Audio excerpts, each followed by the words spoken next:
la route. On a réussi à trouver un bus qui va nous emmener jusqu'à Pékin de Erlian ou Erlian.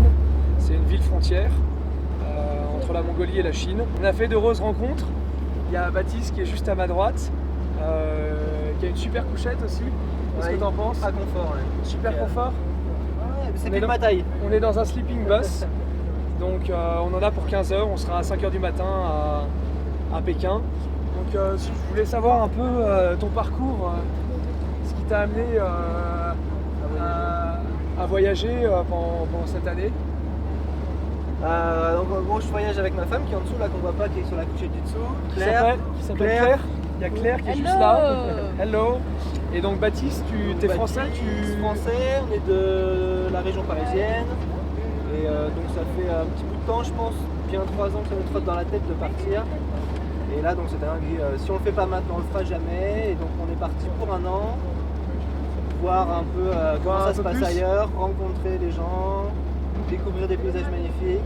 Tu as aussi un projet derrière ce tour du monde? Alors on a un petit projet en plus. Alors il y a plein de choses qui nous travaillent, que ce soit culturelles, religieuses, etc. Mais en plus on a l'intention de ramener de chaque pays un conte? Des contes traditionnels. Mais pourquoi cette idée de ramener des contes traditionnels? Parce que pour nous c'est super intéressant déjà du point de vue culturel. Ouais. Et puis au niveau éducatif, pour les enfants, même pour les plus vieux, c'est très très intéressant. Et en fait on s'est rendu compte que selon les pays, les contes étaient vraiment très respectueux de la culture et des différences religieuses, culturelles du pays. Donc c'est en même temps très simple et très intéressant et très riche. Et l'idéal serait de pouvoir aller les lire ensuite, pourquoi pas avec l'intermédiaire d'une conteuse, dans des hôpitaux, pourquoi pas des orphelinats, auprès des enfants, mais même on s'est rendu compte que ça pouvait aussi toucher des personnes, pourquoi pas des personnes âgées, donc pourquoi pas dans les maisons de retraite ou autres. Voilà, mais ça à préciser au moment du retour. C'est les frères gastronomes, on est dans le bus entre Erlian et Beijing, et là je suis avec une Belge, Marie-Caroline, qui va nous donner son avis sur la gastronomie française. Ça te touche? Est-ce que ça tu es pour, contre ou sans avis? Qu'est-ce que t'en penses? Le fait que le mot gastronomie française soit... Que la gastronomie française soit protégée par l'UNESCO. Je ne savais pas du tout, donc j'ai à apprendre plein de choses. Très bien. Mais c'est vrai que j'y aurais jamais pensé qu'on peut mettre une cuisine, faire en sorte que ça devienne un patrimoine. Mais c'est vrai que c'est pas une mauvaise idée et que la gastronomie française, c'est dans les meilleurs. En ayant voyagé quand même avant en Inde et tout, quand on voit le mot French quelque part, on se rue quand même dessus en disant chouette, on va manger convenablement. Du coup, voilà, c'est vrai qu'un bon fromage, une bouteille de vin, du pain convenable, c'est quand même chouette. Et quel est ton plat préféré dans la gastronomie française, s'il y en a un? J'en ai aucune idée. Aucune idée? Et un fromage, sinon, qui te plaît particulièrement? Les fromages forts. Ouais. Mais alors un fromage comme ça... Un bleu, Roquefort, j'adore. Roquefort, j'adore, ça prend Très bien. Un peu dans ce bus. T'en penses quoi d'ailleurs ta couchette? T'en penses quoi de ce petit sleeping bus? Ça va, franchement c'est plutôt confortable par rapport à tout ce qu'on pourrait avoir. Franchement je trouve qu'on est bien le Ça reste assez sommaire comme confort. Hello Mike. Okay, here, Mike. Allez Mike, à ton tour. Just met Mike from Great Britain. Oui. Oui. Oui. Whereabouts? Which place? J'habite à London et Hammersmith.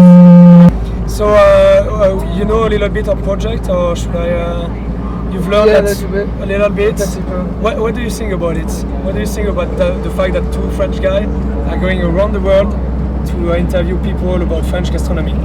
Yeah, in one sense, I think it's great, that you're seeing how your country's food is all over the world. But on the other sense, maybe it's a little disappointing that you're maybe not trying so much of the other. We're gonna try a lot of the other. Oh, we're trying also a lot of the others. Cannot afford anyway. Yeah. To eat in French restaurant every day, twice or 3 times a day. Yeah. So, what do you think about the fact that the French government and some chefs in France are trying to get the French gastronomy recognized by the UNESCO patrimony? Certainly an interesting concept, but I think it's like where would you stop? I mean, in terms of the food, I mean, there's great food all over the world. So like we're in China now, which the food is. Exactly. I'm really looking forward to trying that. Italian food is great. You were saying earlier that Mexico is. I think food certainly at the moment is very much something people will look at a lot, and it gets a lot of attention. And people put a lot of effort into it, and it's not even just the food; it's the presentation, the whole sort of dining, the whole French dining experience is. I mean, do you think it's recognized all around the world, French food, like French gastronomy? Does it have like something? When you hear French gastronomy, what does it comes to your mind directly? What is the word to describe it? Sort of very sort of flavoursome, quite rich, food, yes. But sometimes quite often quite small, like lots of small dishes. Tiny dishes. Few small dishes, but they're so rich that you don't. Did you have one experience in your life trying French food? It's been. Were you disappointed or happy? No. I mean, I went to in London. They have Le Gavroche, which is yes, it's a Chevrolet Junior, and we hope to go there when we come back. Oh, you definitely should. Last question, Mike. What is your favorite dishes, French dishes, if you could quote one? The best thing I had was it was sort of French and sort of a bit French, a bit Chinese, but it was fusion. Yeah, and it was like a duck pancake with foie gras. Stuff with foie gras. Stuff with foie gras, fried, and it all melted through. Nice. That was probably the best. Sounds very good. That was the best thing I had, I think. Perfect. So thank you very much, Mike. We still have like 10-11 hours of bus. Yeah. But, in very cramped conditions. I don't know. I think I'm 6'1" and this is maybe 5'10", so this is maybe 160 centimeters and 160 centimeters, yes. And I'm 180. 180, okay. And we are with Vatsan that we met in the we could say local train practically of Mongolia. From Ulaanbaatar to Alyan. And you are from India, you told us? Yeah, I'm from India. Where about? I'm from the south of India, from Tamil Nadu, and I've been around in different countries for the last 3 years or a bit more. Yes, 3 years. What did you do? Which countries? Most of the Asian countries, riding a motorcycle for a couple of years, which was interesting. Eating local food with people. Talk a little bit about our project. French food all around the world, and French food to be recognized by UNESCO Patrimony. What do you think about it? I think it's a good idea, but my experience with French food, I was never able to eat in a French restaurant because it was expensive, but I did eat a lot of French food because I was fortunate enough to meet a lot of French people in 3.5 years of traveling, and they cooked amazing food, so I believe it's authentic French food because they are French people, and food is really amazing. So for sure, like anything the government would do to encourage the cuisine is appreciated. And I've had a lot of French food, but I've never been in a French restaurant. So these are like two different things. That's maybe two different things, but still you might have tried some traditional meal. Yeah, I tried ratatouille and a lot of. Ratatouille? Yeah. How was it? It was really good. It was cooked by a French guy. We had aubergines, we had like tomatoes, onions, everything we needed there. So which was good.